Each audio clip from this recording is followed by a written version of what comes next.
Good morrow, Shakespeare lovers. It's been a little while. I don't think I posted last week. My apologies about that. I had thought that I was going to have time when I came back to my home in Los Angeles after being on the road for a while. That did not happen.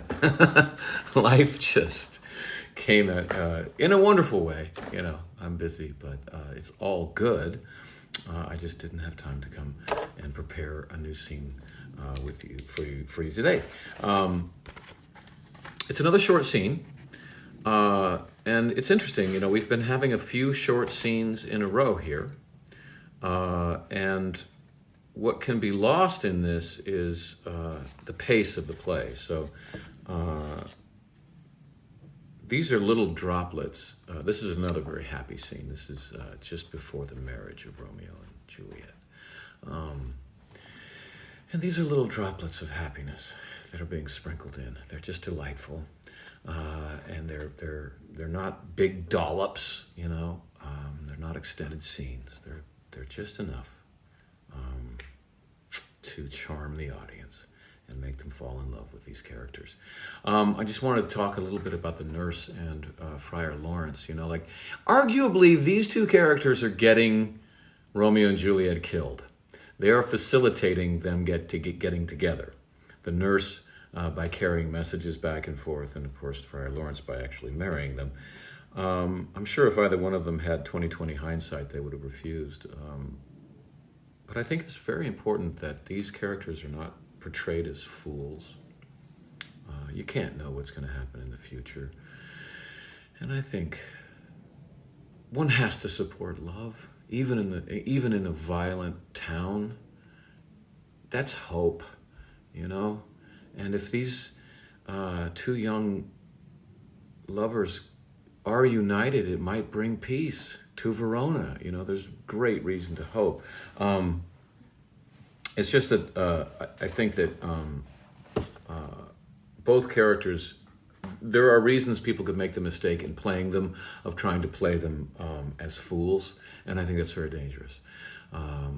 Specifically with Friar Lawrence, you know, the nurse is a comedic character, but she's strong.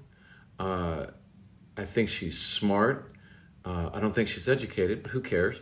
And I think that she is Juliet's mother in all the important ways except biology, you know.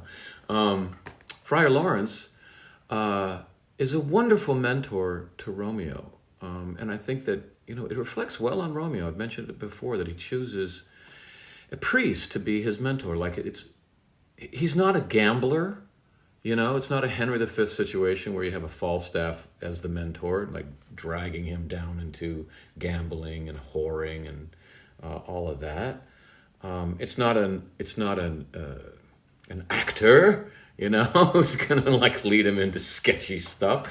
It's not a merchant who's going to teach him how to make money. It's a priest who's really going to be talking about important things. To an Elizabethan audience, you know, having a priest as your mentor would be maybe the wisest choice. And Friar Lawrence is just brutal with Romeo. He's constantly going, "Oh no, that's not right. Think of it this way, man." And I think that he's only doing that because they have a relationship where that's allowable. That Romeo is a teachable person.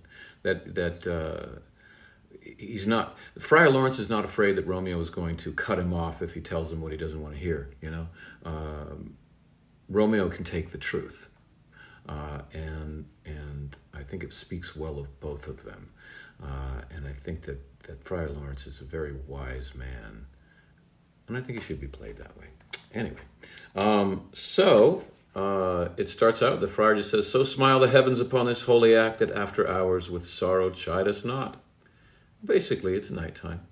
And the friar is saying, you know, heaven is smiling on your upcoming marriage, young man. It's not raining. The weather is pleasing. It's a wonderful, beautiful night, and even the heavens are saying so. And Romeo says, "Amen, amen.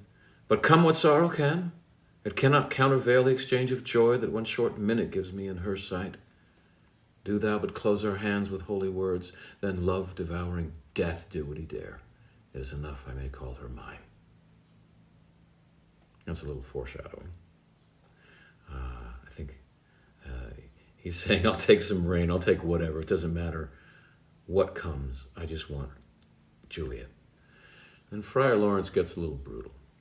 He says, these violent delights have violent ends, and in their triumph die, like fire to powder, which when they kiss consume. The sweetest honey is loathsome in his own deliciousness, and in the taste confounds the appetite. Therefore, love moderately. Long love doth so. Too swift arrives as tardy as too slow. So there's a lot of good stuff in there. Very, very famous line. These violent delights have violent ends, often quoted. And in their triumph they die. Like fire to powder. So this is back before bullets, and when you fired a gun or a cannon, you had to pack the ball in first, and then you had to have some wadding, and then you had gunpowder first, then the projectile, then wadding. You had to do that separately, and then you had to light it on fire, and it was all single shots. So he's just saying, if you love so passionately, it's probably going to burn out, young man. Take it slow. He's like, it's impossible to take it too slow. They're getting married. He couldn't stop that. He was trying to rein Romeo in before, but that failed. So now he's still arguing to,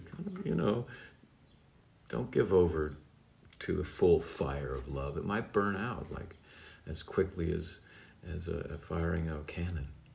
And I love this. The sweetest honey is loathsome in his own deliciousness, and in the taste confounds the appetite. That thing, if you eat too much honey, it's kind of like, it's too much. It's too sweet, and it ruins your appetite.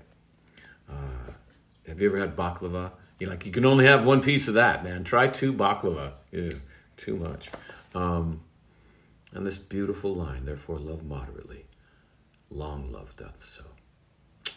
And then he's just so brutal. He goes, and then Juliet enters, and she's quiet.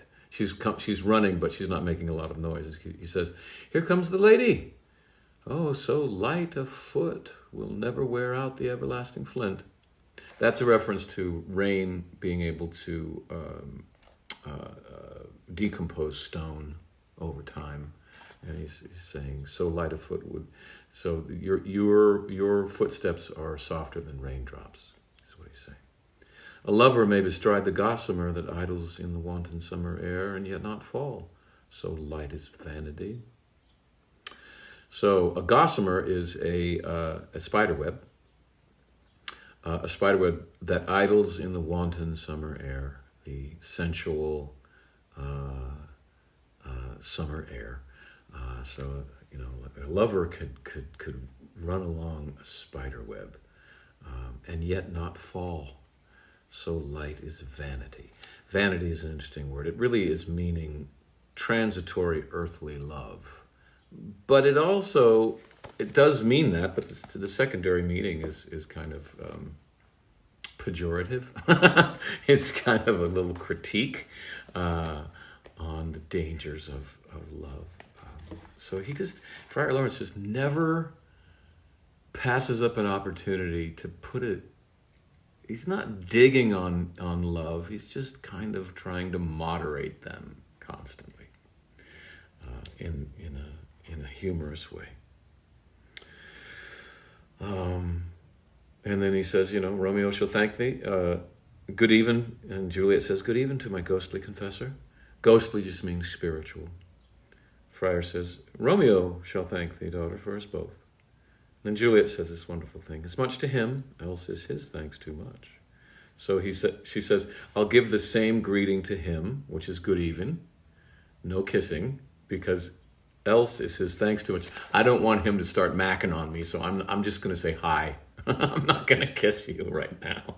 Even if I'm marrying you, I am not going to open myself up to just all of that right now, especially in front of a priest. I love Juliet.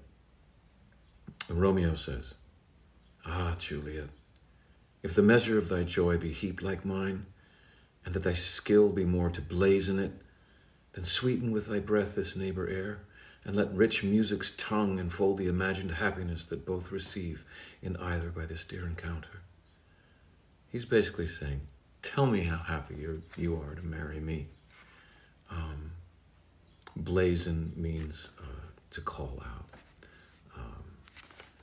And Juliet says, again, she's 13, but she's very wise. Juliet says, conceit, more rich in matter than in words, brags of his substance, not of ornament. Conceit meaning understanding. Understanding is more rich with matter than in just words. You're asking for words, and we're going to be doing an action. Conceit, understanding, brags of his substance, not of ornament. Not of ornament. Words being ornament.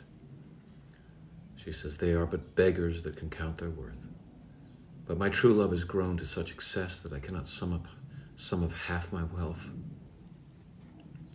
She's basically saying, words fail me. Like, words, first of all, are just words. Actions count. But I'm so happy, there are no words for how happy I am, for how rich I feel in marrying you. So she pushes back on him lovingly, but she also says, I'm every bit as happy as you hope I am. There are no words. And then Friar says, come with me, and we will make short work. For by your leaves we shall not stay alone till Holy Church incorporate two in one. So basically, let's go get you guys married. And so again, a very short scene, but a lot is laid down. This is one of the great things about Shakespeare. He's able to do a lot with a few words. Again, the friar is laid out as a wise man who's not afraid of speaking the truth.